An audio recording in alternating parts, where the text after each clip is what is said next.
Zi de zi, peste 500 de milioane de dolari sunt cheltuiți în entertainment pentru cumpărarea de monedă virtuală doar pentru distracție. Milioane de oameni din întreaga lume navighează ore întregi pe internet pentru a căuta distracție, socializare și oportunități de a câștiga bani. Azi, internetul este cel mai rapid vehicul de comunicare din istoria omenirii.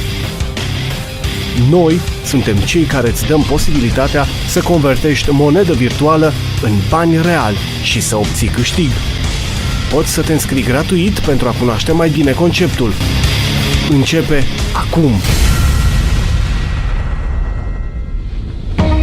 Ce-ți oferim noi? Un joc de strategie economică, militară, politică și socială în care îți poți converti moneda virtuală în bani reali. Market Glory.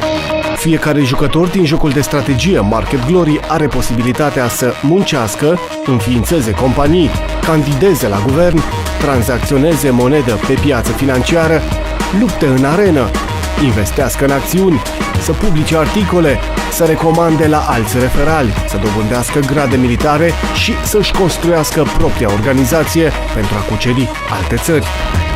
Reține! Poți să te înscrii chiar acum, gratuit, și să înveți din experiența oamenilor din întreaga lume care sunt în Market Glory. Noi îți oferim un concept care îți permite să-ți dezvolți abilitățile de antreprenor, manager, broker, lider, politician, dar și să generezi profit.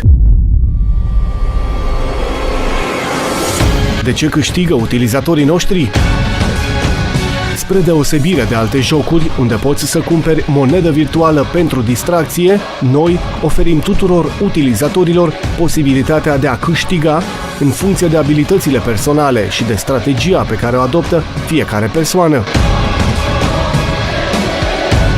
Utilizatorii pot să își dezvolte o strategie personală, să învețe să coreleze câștigurile cu cheltuielile pentru a obține profit. Este un joc în care tot ce înveți poate fi transpus în viața de zi cu zi. După ce te-ai înscris gratuit, invită-ți prietenii să participe și ei la acest concept. Alătură-te acum comunității noastre. www.marketglory.com